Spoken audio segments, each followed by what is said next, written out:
एक महीने बाद हुई बड़ी सुनवाई, क्या संकेत मिल रहे हैं? क्या वक्फ संशोधन कानून रद्द हो सकता है? आज हुई सुनवाई में न्यायमूर्तियों और वकीलों के सामने कैसे पेचीदा सवाल खड़े हुए, धार्मिक आजादी को लेकर कैसे तर्क दिए जा रहे हैं, मुस्लिम संपत्तियों पर नजर का सवाल है या कोशिश है पारदर्शिता की। सवाल ये भी आए कि हिंदू और सिख धर्मार्थ बोर्ड्स में क्या मुस्लिमों की एंट्री मुमकिन है। आज के शो में इस पर विस्तार से बात करेंगे। बात ज्योति मल्होत्रा की भी होगी।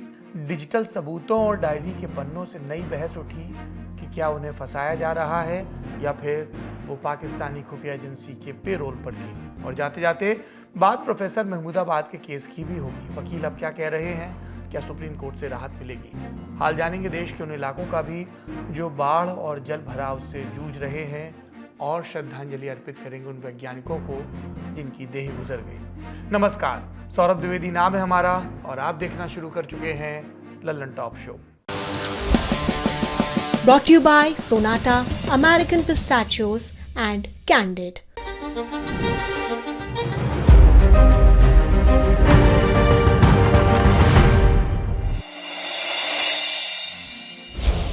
वक्फ संशोधन कानून पर 17 अप्रैल को एक बड़ी अपडेट आई थी। सुप्रीम कोर्ट ने इस कानून के 3 प्रमुख प्रावधानों पर रोक लगाई थी। केंद्र सरकार ने जवाब दाखिल करने के लिए 7 दिन का वक्त मांगा था और कोर्ट ने दिया भी। साथ ही याचिकाकर्ताओं को केंद्र के जवाब देने का वक्त दिया। अगली सुनवाई 5 मई को तय हुई, जिसे फिर 15 मई के लिए स्थगित किया गया और 15 मई के दिन 20 मई के लिए 20 मई को यानी आज chief justice of India BR Gavai और जस्टिस जॉर्ज ऑगस्टाइन मसीह की बेंच ने सुनवाई शुरू की। इस सुनवाई से क्या निकलकर सामने आया, आपको विस्तार से बताते हैं। केंद्र सरकार की तरफ से सॉलिसिटर जनरल तुषार मेहता ने कुछ बातें रखी और कहा, सुनवाई को 3 मुद्दों पर केंद्रित रखना चाहिए। पहला, अदालतों द्वारा घोषित वक्फ संपत्तियों को डी नोटिफाई ना किया जाए। दूसरा, कलेक्टर की सर्वे पावर, यानी जब तक विवादित वक्फ संपत्ति पर कलेक्टर का फैसला नहीं आ जाता तब तक उसे वक्फ संपत्ति ना माना जाए। इस प्रावधान को सुनवाई पूरी होने तक लागू ना किया जाए। और तीसरा, वक्फ बोर्ड और वक्फ काउंसिल के सदस्य मुस्लिम होने चाहिए, सिर्फ पदेन सदस्यों को छोड़कर। वरिष्ठ अधिवक्ताओं कपिल सिब्बल और अभिषेक मनु सिंघवी ने इस दलील का विरोध किया और कहा, सुनवाई ऐसे टुकड़ों में नहीं की जानी चाहिए। पूरा का पूरा कानून ही संविधान की मूल भावना के खिलाफ है। सिब्बल ने रेखांकित किया कि पूर्व CJI संजीव खन्ना सभी बातों को सुनने को राजी हुए थे। इसके बाद CJI गवई ने कहा कि वो याचिकाकर्ताओं की हर बात सुनेंगे। दलीलें रखने के लिए 2 घंटे का वक्त भी दिया। घड़ी में दोपहर के 12 बजे का वक्त हुआ और कपिल सिब्बल ने शुरुआत की। बोले कि वक्फ का मतलब है अल्लाह को समर्पित की गई प्रॉपर्टी। एक बार जब कोई संपत्ति वक्फ घोषित हो जाती है तो ये किसी तरह का रेवेन्यू जनरेट नहीं करती। इसे चैरिटी के जरिए मेंटेन किया जाता है। कोई इस पर कब्जा नहीं कर सकता और ना ही इसका स्टेटस बदल सकता है। सिब्बल बोले कि 2025 के संशोधन ने वक्फ मैनेजमेंट को सर के बल लटका दिया है। सिब्बल अपनी बात रख ही रहे थे कि CJI का सवाल आया, क्या 1913 से 2013 के बीच वक्फ पर बने कानूनों में प्रॉपर्टी का रजिस्ट्रेशन अनिवार्य किया गया था? सिब्बल ने जवाब दिया कि 1923 से पहले वक्फ बाय यूजर प्रॉपर्टीज के रजिस्ट्रेशन का प्रावधान नहीं था। बाद में सिब्बल ने कहा कि 1923 नहीं, 1954 के कानून से पहले ये प्रावधान नहीं था। हालांकि इसके बाद से प्रत्येक वक्फ संपत्ति के लिए रजिस्ट्रेशन अनिवार्य हुआ, लेकिन रजिस्ट्रेशन न होने पर किसी पेनल्टी का प्रावधान नहीं था, यानी वक्फ संपत्ति का स्टेटस नहीं बदला जा सकता था। इस बीच CJI बोले, हम आपकी बात को रिकॉर्ड पर ले रहे हैं। 2013 के कानून में एक प्रावधान था कि अगर वक्फ संपत्ति का रजिस्ट्रेशन नहीं हुआ है तो मुतवल्ली को उसके पद से हटाया जाएगा। सिब्बल ने हामी भरी और अपनी दलीलें जारी रखी और बोले, 2025 का कानून कहता है कि अगर किसी को अपनी संपत्ति वक्फ के तौर पर डेडिकेट करनी है तो उसे ये प्रूव करना होगा कि वो प्रैक्टिसिंग मुस्लिम है। ये भी बोले कि नए कानून के तहत वे आदिवासी अपनी संपत्ति वक्फ के तौर पर डेडिकेट नहीं कर सकते जो मुस्लिम भी हैं। वरिष्ठ अधिवक्ता ने यह भी कहा कि वक्फ संपत्तियों को मैनेज करने का अधिकार मुस्लिम समुदाय से छीना जा रहा है, क्योंकि नए प्रावधान के हिसाब से वक्फ बोर्ड और परिषद के ज्यादातर सदस्य गैर मुस्लिम होने जा रहे हैं। सिब्बल यही नहीं रुके, बोले कि नया कानून वक्फ संपत्तियों को हथियाने का जरिया है। उन्होंने कहा, वक्फ प्रॉपर्टी डेडिकेट करने के लिए एक मुस्लिम को यह साबित करना पड़ेगा कि वो प्रैक्टिसिंग मुस्लिम है। जिला कलेक्टर ये फैसला लेगा कि कोई प्रॉपर्टी वक्फ की है या सरकार की। अगर इस कानून पर रोक नहीं लगाई गई तो ऐसा नुकसान होगा जिसकी भरपाई कभी नहीं की जा सकेगी। सिब्बल ने एक और पॉइंट हाईलाइट किया कि नए कानून में यह प्रावधान है कि अगर कोई सरकारी संस्था, भले वो छोटी सी पंचायत हो, वक्फ संपत्ति पर सवाल खड़ा करती है तो उसका स्टेटस खत्म हो जाएगा और वो जिला कलेक्टर इन पर फैसला लेगा, पर वो तो सरकार का नुमाइंदा है, इसलिए हमेशा सरकार के पक्ष में ही फैसला लेगा। और अगर वाकिफ को अपनी बात ट्राइब्यूनल में रखनी है तो ये केवल तभी संभव हो पाएगा जब कलेक्टर अपनी जांच पूरी कर ले, और इसमें भी 6 महीने की डेडलाइन है। नए कानून में प्रावधान है कि वक्फ संशोधन अधिनियम के लागू होने के 6 महीने के बाद विवादों पर सुनवाई नहीं होगी। इस पर सीजीआई ने पूछा कि जब तक जांच होगी तो क्या प्रॉपर्टी का कंट्रोल सरकार के पास चला जाएगा। सिब्बल बोले कि कलेक्टर की रिपोर्ट जमा करते ही वक्फ बोर्ड को रेवेन्यू रिकॉर्ड बदलने होंगे और वो प्रॉपर्टी वक्फ नहीं मानी जाएगी।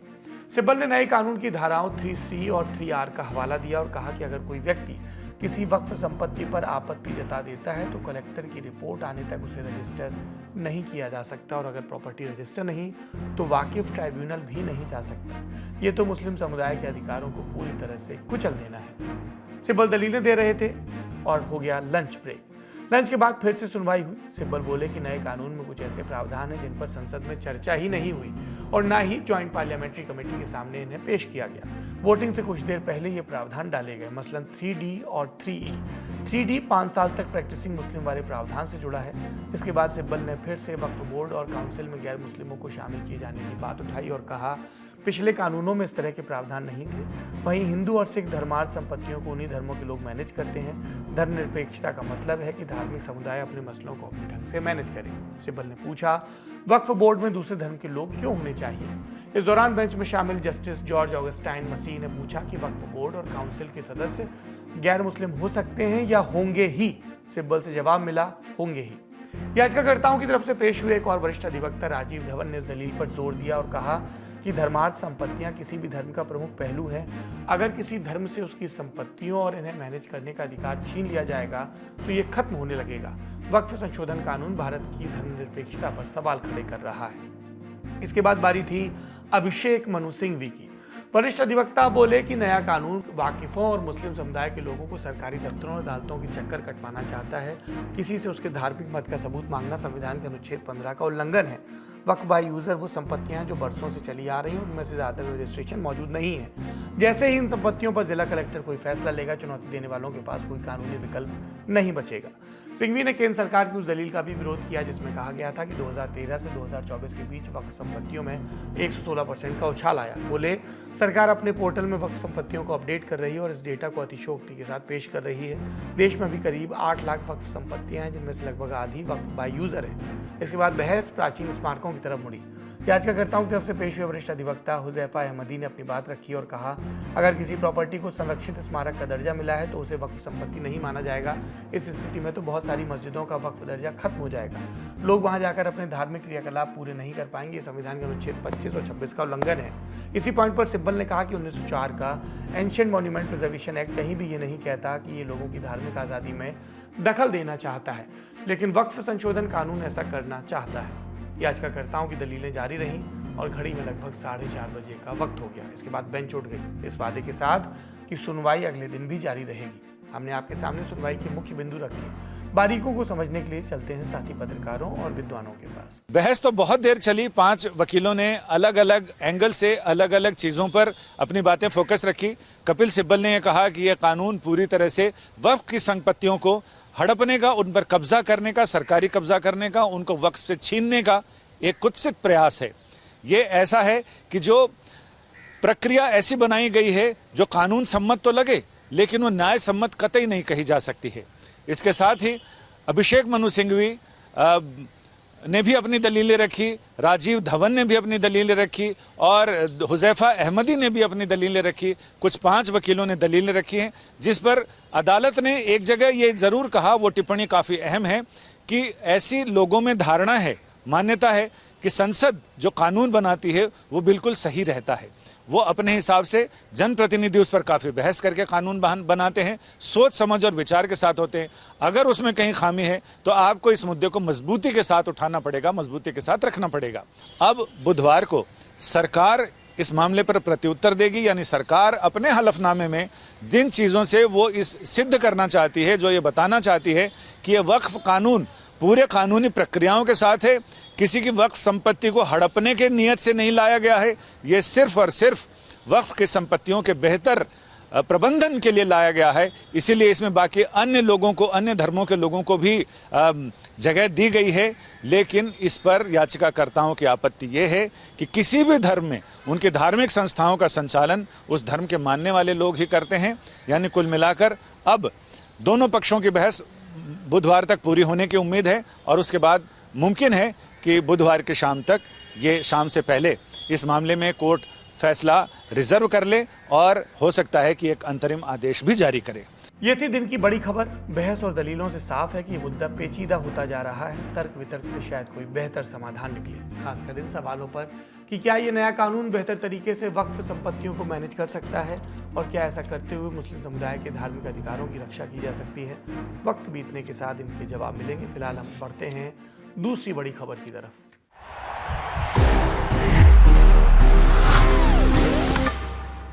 That's the power of the statue. बात ज्योति मल्होत्रा की। हरियाणा की यूट्यूबर ज्योति मल्होत्रा को 16 मई को जासूसी के आरोप में गिरफ्तार किया गया। 5 दिन की पुलिस हिरासत में रखा गया। उनसे राष्ट्रीय जांच एजेंसी यानी एनआईए, खुफिया ब्यूरो यानी आईबी और हरियाणा पुलिस की संयुक्त टीम पूछताछ कर रही है। 4 दिन तक चली पूछताछ में जो बातें सामने आई, पहले उन पर बात करते हैं। इंडिया टुडे के हिमांशु मिश्र की रिपोर्ट के मुताबिक ज्योति ने पाकिस्तानी उच्चायोग के अधिकारी एहसान डार उर्फ दानिश से संपर्क से इनकार किया। दानिश को 13 मई 2025 को भारत ने निष्कासित किया था। रिपोर्ट की माने तो ज्योति के फोन से पता चला कि उसने दानिश के साथ 2 चैट डिलीट की थी। इसमें संभवतः गोपनीय जानकारी या निर्देश थे। फोन को फॉरेंसिक जांच के लिए भेजा गया है। रिपोर्ट बताती है ज्योति मल्होत्रा और आईएसआई के हैंडलर अली हसन के बीच व्हाट्सएप चैट मिली है। इन चैट्स में प्रोटोकॉल और गुप्त एजेंट जैसे शब्दों के इस्तेमाल ने जांच एजेंसियों की चिंताएं बढ़ाई हैं। ज्योति के फोन में सिग्नल, टेलीग्राम और वीपीएन जैसे ऐप्स की जांच हो रही है। विदेशी सिम और इंटरनेट से लोकेशन छिपाने की कोशिश की भी जांच हो रही है। जांच एजेंसियां पता लगाने की कोशिश में जुटी हैं कि क्या ज्योति ने भारतीय एजेंट्स की पहचान उजागर करने में आईएसआई की मदद की। जांच के दौरान उनसे क्या सवाल पूछे गए, दानिश से मुलाकात किसने कराई, क्या उसे आईएसआई से पैसे, डिजिटल मदद या वीडियो के लिए निर्देश मिले, दानिश के निकाले जाने के बाद भी क्या वे संपर्क में थे, चीन, दुबई, बांग्लादेश, भूटान की यात्राओं का पैसा कहां से आया, क्या कश्मीर जैसे संवेदनशील इलाके से जानकारी इकट्ठा करने को कहा गया था। इस बीच इस पूरे मामले पर हरियाणा की गृह सचिव डॉक्टर सुमिता मिश्रा की भी प्रतिक्रिया आई। कार्रवाई एक निरंतर कार्रवाई है, क्योंकि इस पे अभी भी जो ऐसे कोई भी और व्यक्ति हैं जो और अन्य यूट्यूब चैनल्स हैं उनको भी खंगाला जा रहा है और कई बार नए चैनल्स नए नाम से उत्पन्न हो जाते हैं, तो उस पर भी नज़र रखी जा रही है। सो ये अब जो प्रक्रिया है, ये तफ्तीश है, ये अभी जारी रहेगी। जो पाक लिंक्ड ऑपरेटिव्स हैं और जो सोशल मीडिया के माध्यम से जो इस तरह का प्रचार, दुष्प्रचार या लिंक्स बना रहे हैं। रिपोर्ट्स के मुताबिक ज्योति के घर से उसकी निजी डायरी मिली है। इसमें कुछ नोट्स हैं जो अब जांच का हिस्सा हैं। डायरी में पाकिस्तान यात्राओं के बारे में 11 पन्ने हैं। इनमें 8 अंग्रेजी और 3 हिंदी में। हिसार पुलिस ने इसको लेकर कोई बयान नहीं दिया है, लेकिन इंडिया टुडे की श्रेया चटर्जी की रिपोर्ट के मुताबिक नोट में ज्योति ने घर की जिम्मेदारियों और जल्द लौटने की बात लिखी। इसमें उन्होंने घर की देखभाल, फल, दवाइयों की बात भी कही। इसके अलावा पाकिस्तान की तारीफ लिखी और दोनों देशों के बीच दोस्ती की बात लिखी। ज्योति ने अपनी डायरी में लिखा कि पाकिस्तान की जितनी तारीफ करो कम है। पाकिस्तान से 10 दिन की यात्रा के बाद मैं अपने देश लौटी हूँ। वहाँ के लोगों से बहुत प्यार मिला। सीमाओं की दूरी कब तक रहेगी, लेकिन दिलों की शिकायतें खत्म होनी चाहिए। हम सब एक ही धरती और मिट्टी के हैं, ये उन्होंने लिखा। ज्योति अपने तलाकशुदा पिता और बीमार चाचा के साथ छोटे से घर में रहती थी। कोरोना में नौकरी जाने के बाद ब्लॉगिंग शुरू की। गुलमर्ग, डल झील, लद्दाख, पेंगोंग झील के वीडियो बनाए। उनके फ़ोन से पठानकोट, नाथुला पास और अरुणाचल प्रदेश के नज़दीकी संवेदनशील इलाकों की वीडियो भी जांच के दायरे में। रिपोर्ट के मुताबिक ज्योति के पिता ने बताया कि गिरफ्तारी के बाद ठीक से बात नहीं हुई। ये भी कहा कि ज्योति की पाकिस्तान यात्राओं की जानकारी उन्हें नहीं थी। मेरे को तो नहीं पता था जी। अब मैं क्या कह सकता हूँ जी, टीवी में जो दिखा दें पता नहीं सच है कि गलत है, भगवान ही जाने। गलती तो की है उसने, जो दिख रहा है सब लोगों को ये पता था। मेरे को तो मैं इसको जान ही ना देता। तो मेरे को तो पुलिस वालों ने बुलाया नहीं, ना तो घर पे आए थे, ना घर पे बात करी है, ना मेरे को वहाँ कोई थाने में या कोई चौकी में कहीं नहीं बुला के मेरे से कोई बात करी। ज्योति की डायरी में लिखे शब्द, परिवार संभालने की जिम्मेदारी, पाकिस्तान के प्रति प्रेम और सरहद पार जासूसी के आरोप। ज्योति के मामले ने कई सवाल छोड़े हैं। क्या वो जानबूझकर आईएसआई की मदद कर रही थी या एक जासूसी नेटवर्क की गिरफ्तारी में आ गई? क्या जासूस अब यूट्यूब, इंस्टाग्राम और वीडियो से भी होने लगे हैं? क्या मामला उल्टा है या कुछ लोगों की माने तो क्या वो निर्दोष है? अब तक सामने आई बातों से क्या तस्वीर बन रही है? ज़्यादा जानकारी दे रहे हैं क्राइम तक के मैनेजिंग एडिटर शम्स ताहिर खान। ये जो ऑपरेशन सिंदूर के पास अब तक खासतौर पर 3 स्टेट यूपी, हरियाणा और पंजाब 12 के करीब पाकिस्तान के लिए जासूसी करने के इल्ज़ाम में पकड़े गए हैं, इनमें से अभी तक खासतौर पर मैं अगर ज्योति मल्होत्रा की बात करें या फिर और भी बाकी लोगों की, कोई ऐसी ऑफिशियल डॉक्यूमेंट्स, कोई सेंसिटिव डॉक्यूमेंट्स, ऐसी इंफॉर्मेशन इनके पास से बरामद हुई, फ़िलहाल इसकी कोई कंफर्मेशन नहीं है। खुद जो ऑफ द रिकॉर्ड पुलिस वाले कह रहे हैं कि इन्फॉर्मेशन तो तब ये लोग पास आउट करेंगे ना जब इनके पास इन्फॉर्मेशन हो। तो फिलहाल कोई ऐसी इन्फॉर्मेशन इनके पास है नहीं। लेकिन हाँ, एक चीज़ तय है कि चाहे वो ज्योति मल्होत्रा हो या फिर जो 12 लोग पकड़े गए, इन सभी के तार नई दिल्ली के पाकिस्तानी हाई कमीशन यानी पाकिस्तानी उच्चायोग से जाकर जुड़ते हैं, और पाकिस्तानी उच्चायोग में भी उस वीज़ा सेक्शन से जाकर जुड़ते हैं जिस वीज़ा सेक्शन में 2 साल पहले दानिश आया था। अब वीज़ा सेक्शन क्यों, और वीज़ा सेक्शन से ही इन सारे जो जासूसी के मामले में पकड़े गए हैं वो क्यों हैं? असल में किसी भी देश की जो एम्बेसी या हाई कमीशन या उच्चायोग होता है, वहाँ वीज़ा सेक्शन वो डिपार्टमेंट है जहाँ उस देश के लोगों से आप डायरेक्ट पब्लिक डीलिंग करते हैं। जब भी कोई वीज़ा लेने के लिए आता है, आपकी पूरी कुंडली उसके पास आपके सामने होती है। आप पासपोर्ट देते हो, आप बताते हैं क्यों जाना है, किस लिए उस देश में जाना, आप क्या करते हो, कहाँ रहते हो, कितना कमाते हो। तो जो वीज़ा सेक्शन होता है, असल में जितने भी देश के जो इंटेलिजेंस एजेंसियों के लोग होते हैं, जैसे इस मामले में कहा जा रहा है कि जो भी मान लीजिए ISI हो या फिर वहाँ के इंटेलिजेंस ऑपरेटिव के जो जासूस हों, दुनिया के हर देश के लोग अपने अपने एम्बेसी या हाई कमीशन में वीज़ा सेक्शन पर स्पेशली अपने एजेंट या जासूस को बिठाते हैं, क्योंकि वो डायरेक्ट डीलिंग करते हैं और उस डायरेक्ट डीलिंग के ज़रिए वो सामने वाले को परखने का, समझने का बड़ा आसानी से मौका मिलता है और उनका काम हो जाता है। यहाँ पर भी वीज़ा सेक्शन के साथ ही ये सारे तार जुड़े, क्योंकि दानिश वहीं था और इन सारे लोगों के कनेक्शन दानिश से जाकर जुड़ रहे हैं। अब दानिश चला गया, दानिश की जगह कोई और आएगा। लेकिन ये जो पूरा जासूसी का खेल होता है, इसकी शुरुआत सिर्फ पाकिस्तान नहीं, हर देश में ऐसी वीज़ा सेक्शन डिपार्टमेंट्स होती है, क्योंकि वहाँ से आप डायरेक्ट डील करते हो। आपने शम्स को सुना और मामले की बारीकियां जानी। कानून अपनी गति से काम करता है और ये उम्मीद की जा सकती है कि उस मामले की त्वरित जांच हो, जो भी सच हो सामने आए। दूसरी बड़ी खबर को यहीं विराम देते हैं और रुख करते हैं सुर्खियों का। Candid dusting powder, 4 skin problems का एक expert solution. Candid dusting powder, हटा खुजली, लगा कैंडिड। अशोका यूनिवर्सिटी के प्रोफेसर अली खान महमूदाबाद ऑपरेशन सिंदूर पर लिखे गए सोशल मीडिया पोस्ट के लिए प्रोफेसर महमूदाबाद को 14 दिन की न्यायिक हिरासत में भेजा गया है। हरियाणा पुलिस ने 7 दिन की रिमांड मांगी थी, लेकिन सोनीपत कोर्ट ने उन्हें जुडिशियल कस्टडी में भेज दिया। प्रोफेसर महमूदाबाद ने अपनी गिरफ्तारी को सुप्रीम कोर्ट में चुनौती दी है। मामले की सुनवाई बुधवार यानी 21 मई को हो सकती है। प्रोफेसर अली खान महमूदाबाद के वकील कपिल देव बालियान की प्रतिक्रिया भी सामने आई। आगे की रणनीति बेल की रहेगी या जो सुप्रीम कोर्ट में याचिका हमने डाली हुई है उसके बाद ही हम कुछ कर पाएंगे, और सब पूरी टीम से अपने सभी से डिस्कस करने के बाद ही अगली बात पे हम गौर फरमा पाएंगे। हमारे लिए मेन है इनकी लिबर्टी। इनको जो इनको फाल्सली इम्प्लीकेट किया गया है, इन झूठे मुकदमे बनाने की कोशिश की गई, इनका टॉर्चर करने की कोशिश की है, तो इनसे मुक्ति मिले, इनके फैमिली वालों के पास पहुंचे। वहीं अशोका यूनिवर्सिटी के फैकल्टी एसोसिएशन ने उनकी तुरंत रिहाई की मांग की। मीडिया रिपोर्ट के मुताबिक कई छात्रों ने गिरफ्तारी को शैक्षणिक स्वतंत्रता यानी एकेडमिक फ्रीडम का उल्लंघन बताया और उनके समर्थन में रैली निकाली। दूसरी सुर्खी, पूरब से लेकर दक्षिण तक देश के कई राज्य बाढ़ की चपेट में आ गए हैं। पहले बात करते हैं कर्नाटक की राजधानी बेंगलुरु की, जहां लगातार हो रही भारी बारिश ने तबाही मचाई। हिंदुस्तान टाइम्स की रिपोर्ट के मुताबिक बेंगलुरु में 5 लोगों की बारिश के चलते मौत हुई। इसमें 63 साल की मनमोहन कामत और 12 साल का दिनेश भी शामिल हैं, जिन्हें एक रिहायशी इलाके में जलभराव के दौरान बिजली का करंट लगने से मृत्यु हुई। भारतीय मौसम विभाग यानी IMD ने बेंगलुरु के लिए ऑरेंज अलर्ट और कर्नाटक के कई इलाकों के लिए येलो अलर्ट जारी किया है। IMD के बेंगलुरु केंद्र के निदेशक N पुवियरासु के हवाले से बताया गया कि 8 से 10 सेंटीमीटर बारिश का असर पूरे शहर पर पड़ सकता है और पूरे हफ्ते बारिश का अनुमान है। सड़कों पर जलभराव और बाढ़ की स्थिति है, जिससे लोगों को मुश्किलों का सामना करना पड़ रहा है। राज्य के उप मुख्यमंत्री DK शिवकुमार ने 210 बाढ़ आशंकित क्षेत्र चिन्हित किए हैं। उनका कहना है कि ज्यादातर इलाकों पर बाढ़ की स्थिति से निपटने के लिए तैयारियां कर ली गई हैं। कर्नाटक के अलावा असम के गुवाहाटी में भी 20 मई को भारी बारिश हुई। IMD ने पूरे असम में अगले 2-3 दिन तक खराब मौसम की भविष्यवाणी की है। असम के मुख्यमंत्री कार्यालय ने गुवाहाटी में जलभराव, ट्रैफिक जैम और भूस्खलन की चेतावनी दी है।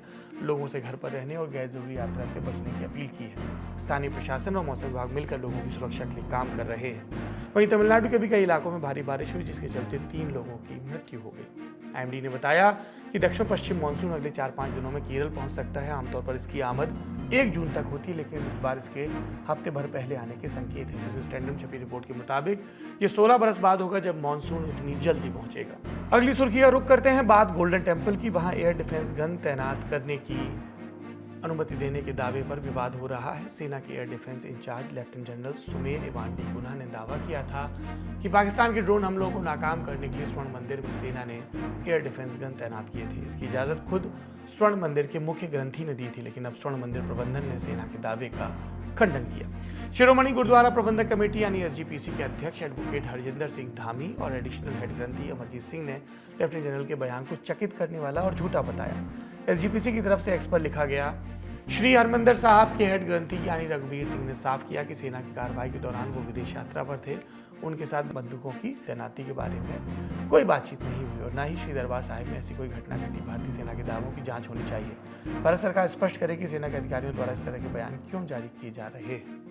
दरअसल इंडियन एयर डिफेंस के महानिदेशक लेफ्टिनेंट जनरल सुमेर इवांडी गुना ने न्यूज एजेंसी एनआई को इंटरव्यू दिया और कहा, स्वर्ण मंदिर के मुख्य ग्रंथी ने हमें एयर डिफेंस गन तैनात करने की इजाज़त दी। ये शायद बीते कई वर्षों में पहली बार है कि उन्होंने स्वर्ण मंदिर की बत्तियां बंद की। इस वजह से हम ड्रोन को आते हुए देख सके, क्योंकि जब भी आपको रोशनी दिखाई देती है तो आप जानते हैं कि उससे कैसे निपटना है। हालांकि अब इस बयान पर एसजीपीसी ने आपत्ति जताने के साथ केंद्र सरकार से स्पष्टीकरण की भी मांग की है। अगली सुर्खी पड़ोस से है। पाकिस्तान के जनरल असीम मुनीर का अप्रेजल हो गया है। पाकिस्तानी सेना में उन्हें फील्ड मार्शल बना दिया गया है। ये कितना बड़ा प्रमोशन है, इससे समझें कि वे पाकिस्तान के इतिहास में इस पद पर पहुंचने वाले दूसरे जनरल होंगे। इससे पहले अयूब खान 1959 से 1967 के बीच इस पद पर कार्यरत थे। अयूब खान इस दौरान पाकिस्तान के सैन्य तानाशाह भी थे। तो आसिम मुनीर भी उसी राह पर बढ़ रहे हैं क्या? मीडिया रिपोर्टों की माने तो पाकिस्तानी कैबिनेट ने मुनीर को फील्ड मार्शल बनाने की मंजूरी दी है। ये पद पाकिस्तानी सशस्त्र बल में सर्वोच्च पद है। पाकिस्तान में मौजा ही मौजा, चारों तरफ फौजा ही फौजा। फौज के हवाले रहेंगे तो ऐसा ही हश्र होता रहेगा। दिन की कुछ और ज़रूरी सुर्खियां हैं, जिसमें शामिल है देश में विज्ञान के कम्युनिकेशन को बच्चों के बीच, हम सब के बीच लोकप्रिय करने वाले महान वैज्ञानिक नार्लिकर साहब के निधन की खबर। न्यूज़ रूम से सुनते हैं इसके ब्यौरे। देश के जाने माने वैज्ञानिक जयंत विष्णु नार्लिकर का निधन हो गया। वे 87 वर्ष के थे। एस्ट्रोफिजिक्स के क्षेत्र में उनका योगदान पूरे देश आज याद कर रहा है। उनके बारे में हम आपको 5 जरूरी कुछ बातें बताते हैं। 1938 को उनका जन्म हुआ। 1938 के साल में बनारस हिंदू यूनिवर्सिटी से उन्होंने पढ़ाई की शुरुआत की और आगे की पढ़ाई के लिए कैम्ब्रिज गए। भारत लौटे तो inter university centre for astronomy and astrophysics यानी IUCAA का सेटअप किया। इस संस्थान ने बहुत ख्याति पाई वर्ल्ड वाइड एस्ट्रोनॉमी, फिजिक्स और एस्ट्रोफिजिक्स के क्षेत्र में बहुत उल्लेखनीय काम किए। नार्लिकर ने खुद बहुत सारी अल्टरनेटिव कॉस्मोलॉजिकल थियोरीज दी और इन थ्योरीज के जरिए उन्होंने बिग बैंग जैसी थ्योरी को चैलेंज किया। माइक्रो ऑर्गेनिज्म के क्षेत्र में बहुत काम किए और जो सबसे इंपॉर्टेंट जो उनका कॉन्ट्रीब्यूशन बताया जाता है वो है कि उन्होंने साइंस को आम लोगों तक पहुँचाया। कैसे? कई सारी साइंस फिक्शन उन्होंने कहानियाँ लिखी, कई सारे टेलीविज़न और रेडियो प्रोग्राम्स उन्होंने बनाए, सरल भाषा में विज्ञान को समझाया और लोगों के बीच इसको पॉपुलर किया। और उनके योगदान के लिए उनको कई सारे पुरस्कार मिले। पद्म भूषण पुरस्कार मिला, पद्म विभूषण पुरस्कार मिला और यूनेस्को ने भी उन्हें सम्मानित किया। तो उनका निधन हो गया है और पूरा देश उन्हें याद कर रहा है। राष्ट्रपति द्रौपदी मुर्मू, प्रधानमंत्री नरेंद्र मोदी और कई सारे राजनेताओं ने उनके निधन पर शोक जताया। पूरी साइंटिफिक कम्युनिटी भी उनके जाने पर दुखी है और ये कह रही है कि आज देश ने आम लोगों का वैज्ञानिक खो दिया है। आज का ललन टॉप शो यहीं समाप्त होता है। अपना और अपनों का ख्याल रखिए। शुभ रात्रि।